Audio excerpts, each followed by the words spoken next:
आज हम लोग करने वाले हैं क्लास 9 हिंदी क्षितिज पार्ट 1। आज हम लोग काव्य खंड का मेघाएं कविता का प्रश्न और अभ्यास करने वाले हैं। क्वेश्चन नंबर 1, बादलों के आने पर प्रकृति में जिन गतिशील क्रियाओं को कवि ने चित्रित किया है उन्हें लिखिए। इसका आंसर होगा, बादलों के आने पर प्रकृति में निम्न गतिशील क्रियाएं हुई हैं, जैसे कि बयार मतलब हवा नाचती गाती चलने लगी, और दूसरा क्या है, पेड़ झुकने लगे मानो वे गर्दन उचकाकर मेघ को निहार रहे हो। तीसरा क्या है, आंधी चलने लगी धूल उठने लगी। चौथा क्या है, नदी मानो बाकी तिरछी नजर उठाकर ठिठक गई। पांचवा क्या है, पीपल का पेड़ मेहमान के स्वागत में झुकने लग गया। छठा क्या है, लताएं पेड़ों की शाखाओं में छिप गई। सातवां क्या है, तालाब जल से भर गया। आठवां क्या है, क्षितिज आकाश में बिजली चमकने लगी। नौवां क्या है, धारासार जल बरसने लगा जिसके कारण जगह जगह से बांध टूट गए। क्वेश्चन नंबर 2, निम्नलिखित किसके प्रतीक है? जैसे ये दिया है, धूल किसके प्रतीक है? तो धूल यह अतिथि के आगमन से अति उत्साहित घर की चंचला युवती का प्रतीक है। ये पेड़ किसके प्रतीक है? तो पेड़ आम का ग्रामीण व्यक्ति का प्रतीक है, जो किसी शहरी दामाद के आने पर उसे गर्दन उठा उठा कर देखता है। अब ये क्या करा, नदी किसका प्रतीक है? नदी गांव की युवती है जो शहरी दामाद को आया देखकर तिरछी चितवन से निहारते हुए ठिठक मतलब रुक जाती है। ये लता किसका प्रतीक है? लता विरह वेदना से तड़पती नायिका है जो बादल के देर से आने पर मान प्रकट करती है। ये क्या है, ताल। ताल किसका प्रतीक है? ताल घर का अंतरंग सदस्य है जो बादल के स्वागत में मानो पानी का परात भर के लाया है उसका मुंह हाथ धुलवाने के लिए। क्वेश्चन नंबर 3, लता ने बादल रूपी मेहमान को किस तरह देखा और क्यों? इसका आंसर है, लता ने बादल रूपी मेहमान को किवाड़ की ओट में छिप कर देखा, क्योंकि वह माननीय है। वह अपने प्रियतम के कई दिनों के बाद आने पर उनसे रूठी हुई भी है और उन्हें देखे बिना भी नहीं रह पाती। क्वेश्चन नंबर 4, भाव स्पष्ट कीजिए। क्या है, क्षमा करो गांठ खुल गई अब भरम की। तो इसका आंसर होगा, प्रियतम अपने प्रिय से क्षमा मांगते हुए बोली, मुझे क्षमा करना, मैंने सोचा था कि तुम नहीं आओगे परंतु तुम आए हो, इसलिए मेरे मन का संदेह मिट गया। क्या है, बाकी चितवन उठा नदी ठिठकी घूंघट सरके। इसका आंसर होगा, बादल के आने पर नदी मद भरे वेग से बहने लगी, उसका जल साफ स्वच्छ दिखने लगा। और नेक्स्ट क्या है, इसमें मेहमान के आने पर गांव की नववधुएं बाकी दृष्टि से मतलब तिरछी दृष्टि से उसे निहारने लगी, वे अपने घूंघट खोल खोल कर उसे देखने लगी। क्वेश्चन नंबर 5, मेघ रूपी मेहमान के आने से वातावरण में क्या परिवर्तन हुए? इसका आंसर है, मेघ के आने से ब्यार चलने लगी, पेड़ झुकने लगे, आंधी और धूल चलने लगी, नदी बाकी होकर बहने लगी, बूढ़े पीपल भी झुकने लगे, लताएं पेड़ की ओट पर छिपने लगी, तालाब जल से भर उठे, आकाश में मेघ छा गए, अंत में धारासार बारिश हुई। दामाद के आने पर गांव की कन्याएं और युवतियां प्रसन्न हो उठी, लोग अपने खिड़की दरवाजे खोल खोल कर उन्हें निहारने लगे, आते जाते लोग उन्हें गर्दन उठाकर देखने लगे, नव युवतियां ने घूंघट सरका कर उन्हें निहारा, बूढ़े लोग विनम्रता पूर्वक उनका स्वागत करने लगे, अतिथि की प्रिया मनाने लगी, क्षमा भी मांगी, दोनों की आंखों से प्रेमाश्रु बह चले। क्वेश्चन नंबर 6, मेघों के लिए बन ठन के सवर के आने की बात क्यों कही गई है? इसका आंसर है, मेघों के लिए बन ठन के और सवर के आने की बात इसलिए कही गई है क्योंकि उनके आने पर गांव वासियों के मन में ठीक वैसा ही उल्लास होता है जैसा कि किसी सजे संवरे दामाद के आने पर होता है। अतः मेघों के लिए सजे संवरे शहरी दामाद का उपमान बिल्कुल ठीक है। क्वेश्चन नंबर 7, कविता में आए मानवीकरण तथा रूपक अलंकार के उदाहरण खोजकर लिखिए। इसका आंसर है, मेघ आए बड़े बन ठन के सवर के, और क्या है नेक्स्ट, आगे आगे नाचती गाती बयार चली, फिर क्या है, पेड़ झुक झांकने लगे गर्दन उचकाए, फिर क्या है, धूल भागी घाघरा उठाए, फिर बाकी चितवन उठा नदी ठिठकी, बूढ़े पीपल ने आगे बढ़कर जुहार की, फिर क्या है, बरस बाद सुधी लिन्ही, हर्षाया ताल लाया पानी परात भर के, ये सभी मानवीकरण के रूप में प्रयोग हुआ है। और रूपक जो है सो क्षितिज अटारी गहराई, इसमें मानवीकरण मतलब क्या है, मानव से उसका तुलना करना, तो उसे मानवीकरण कहते हैं।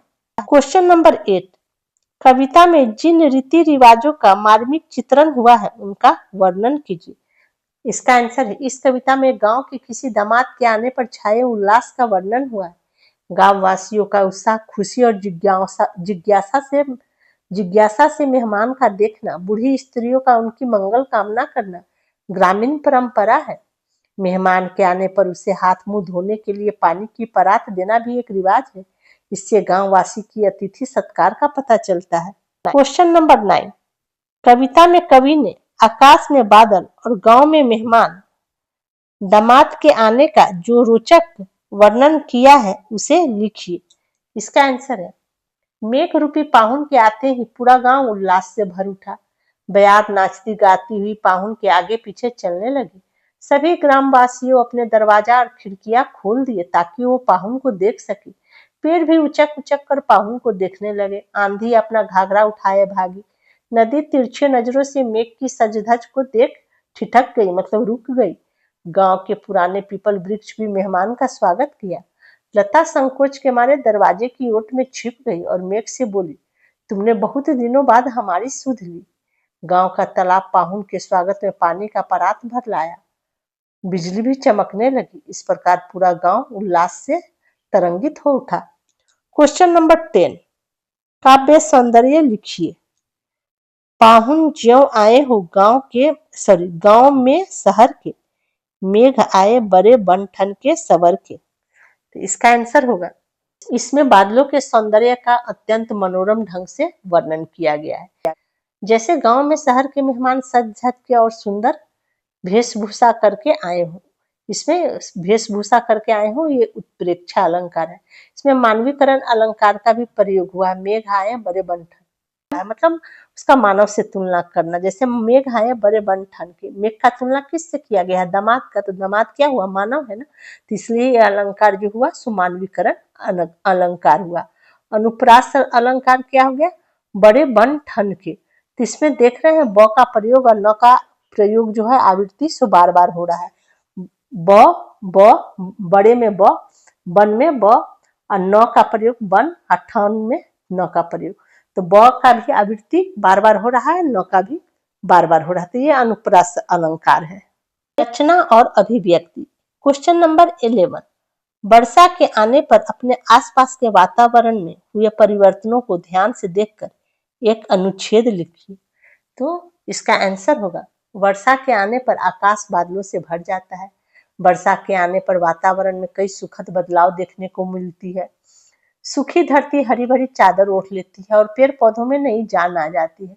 धूल धक्कड़ से भरी सड़कें धुलकर स्वच्छ हो जाती है। गर्मी की तपती हवाओं की जगह शीतल पवन हवा बहने लगती है। किसानों के चेहरे पर भी खुशी लौट आती है। पक्षी चहचहाने लगते हैं और मेढक टर्राने लगते हैं। कुल मिलाकर वर्षा का मौसम प्रकृति को संजीवनी देने वाला और मन को प्रसन्न करने वाला होता है। क्वेश्चन नंबर 12, कवि ने पीपल को ही बड़ा बुजुर्ग क्यों कहा है, पता लगाइए। आंसर है, गांव के लोग पीपल के पेड़ को शुभ मानते हैं, इसलिए प्राय हर गांव में एक पुराना पीपल का पेड़ अवश्य होता है। पुराना होने के कारण उसे बुजुर्ग कहना सही है। क्वेश्चन नंबर 13, कविता में मेघ को पाहुन के रूप में चित्रित किया गया है। हमारे यहाँ अतिथि मतलब दामाद को विशेष महत्व प्राप्त है, लेकिन आज इस परंपरा में परिवर्तन आया है। आपको इसके क्या कारण नजर आते हैं, लिखिए। इसका आंसर होगा, आजकल दामाद को विशेष महत्व देने की परंपरा में जो परिवर्तन आया है उसके कई कारण है। पहले समाज में संयुक्त परिवार होते थे और रिश्तों में आत्मीयता होती थी। मेहमानों के आने पर पूरा परिवार उनका स्वागत करता था। लेकिन आज समाज में एकल परिवार का प्रचलन बढ़ गया है। लोग अपने कामकाज में व्यस्त रहते हैं, समय की कमी है, इसलिए पारंपरिक रीति रिवाज निभाना कठिन हो गया है। आज के समय में संबंध अधिक बराबरी पर आधारित हो गए हैं। दामाद भी खुद को विशेष मनाने की बजाय सामान्य व्यवहार पसंद करते हैं। फिर भी जहां आत्मीयता और सम्मान का भाव है, वहां आज भी दामाद को स्वागत स्नेह किया जाता है। अध्ययन। क्वेश्चन नंबर 14, कविता में आए मुहावरों को छांटकर अपने वाक्यों में प्रयुक्त कीजिए, मतलब उससे सेंटेंस बनाना है। जैसे कविता में कौन कौन सा मुहावरा है, जैसे गांठ खुलना, तो इससे वाक्य क्या बनेगा, हमारे भरम की गांठ खुल गई। दूसरा मुहावरा क्या है, बांध टूटना, तेज बारिश के कारण बांध टूट गया। सुधि लेना मतलब खबर लेना, बहुत दिनों के बाद आप हमारी सुधि ले रहे हैं, यानी कि खबर ले रहे हैं। क्वेश्चन नंबर 15, कविता में प्रयुक्त आंचलिक शब्दों की सूची बनाई। इसका आंसर है, कविता में जो आंचलिक मतलब ग्रामीण क्षेत्र में जो जो शब्द का प्रयोग किया जाता है उसे आंचलिक बोलते हैं। तो जैसे बंठन के, पाहुन, घाघरा, घूंघट, जुहार, ओट, किवार, परात, अटारी, भरम। भर्म होता है तो इसे भरम लिखा हुआ है। और बंठन के मतलब सज सवज के, पाहुन मतलब दामाद को बोलते हैं, घाघरा एक प्रकार का वस्त्र, घेरादार वस्त्र होता है। घूंघट तो गांव घर में जो महिला लोग जो सर पे आंचल पल्लू रख के ना नीचे तक की रहती है उसे घूंघट बोलते हैं। जुहार मतलब स्वागत करना, ओट मतलब छिपना, मतलब दरवाजा का जो पीछे से बोलना उसे ओट कहते, किवाड़ी दरवाजा को बोलते हैं। परात एक बड़ा सा बर्तन होता है। अटारी मतलब महल या छज्जी को बोलते हैं। क्या है, पाठ्येतर सक्रियता। बसंत ऋतु के आगमन का शब्द चित्र प्रस्तुत कीजिए। इसका आंसर होगा, बसंत ऋतु आ गई, उसके स्वागत में प्रकृति का मुखमंडल खिल उठा है, आकाश सजकर सरोवरों के दर्पण में मुंह निहार रहा है, वृक्ष ने उनके स्वागत में धरती पर फूल बिछा दिए हैं, हवा उन्हें पंखा कर रही है, कोयले कुकू करके उनका स्वागत कर रही हैं। प्रस्तुत अपठित कविता के आधार पर दिए गए प्रश्नों के उत्तर दीजिए। ये कविता क्या है, धिन धिन धा धमक धमक मेघ बजे, दामिनी यह गई दमक मेघ बजे, दादुर का कंठ खुला मेघ बजे। तो मेघ कैसे बज रहे हैं, तो उसका आवाज जो निकल रहा है कैसा, धिन धिन धाधा धमक धमक मेघ का। दामिनी यह गई दमक, दामिनी बिजली को बोलते हैं, वो भी चमक गई और मेघ बजे, मेघ बजने लगा, मेघ का आवाज मतलब शुरू हो गया, मतलब बादल गरजने लगा।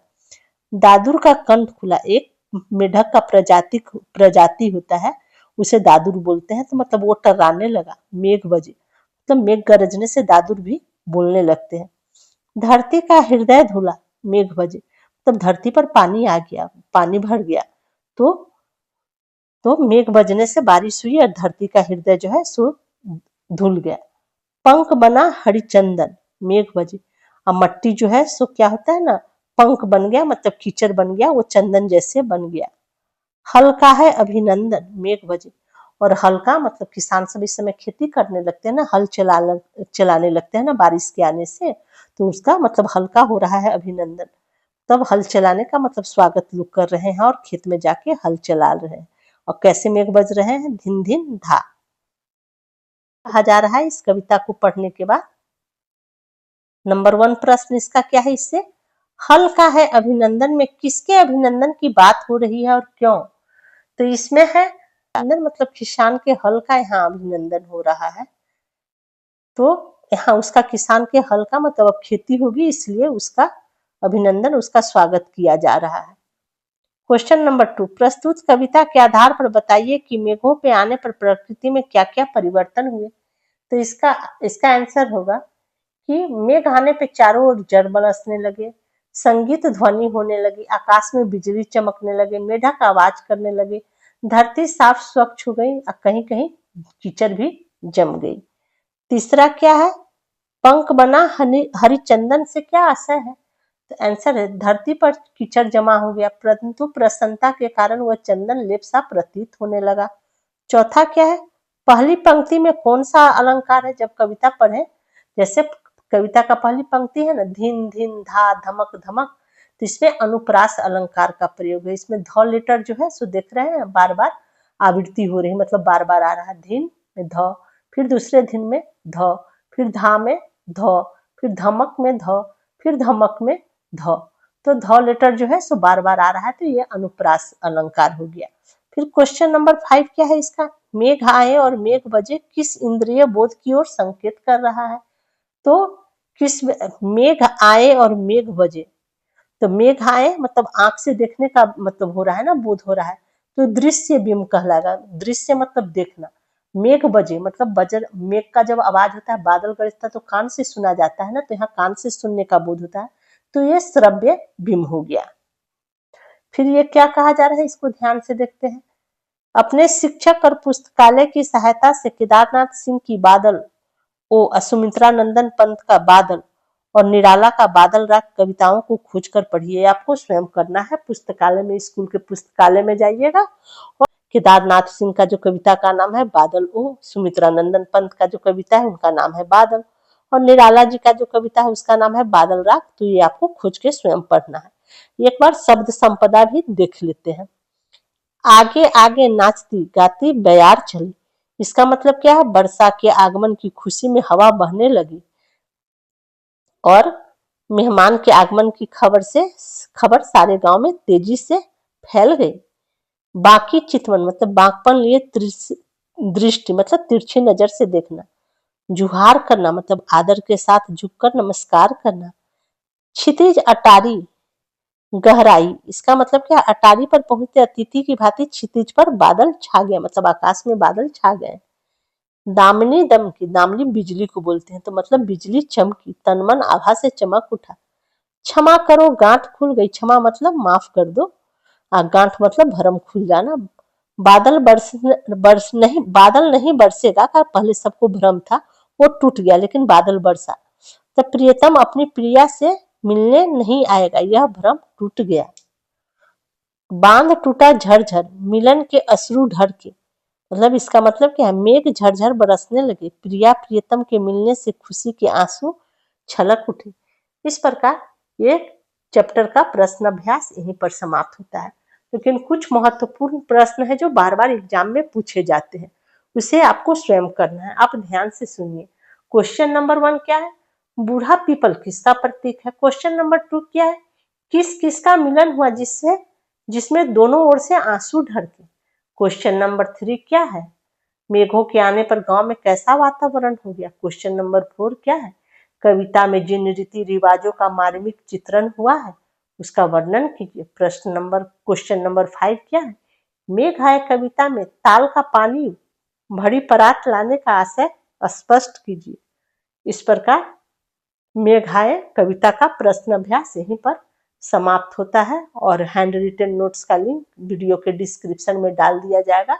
पढ़ने के लिए आप उसका प्रयोग कर सकते हैं।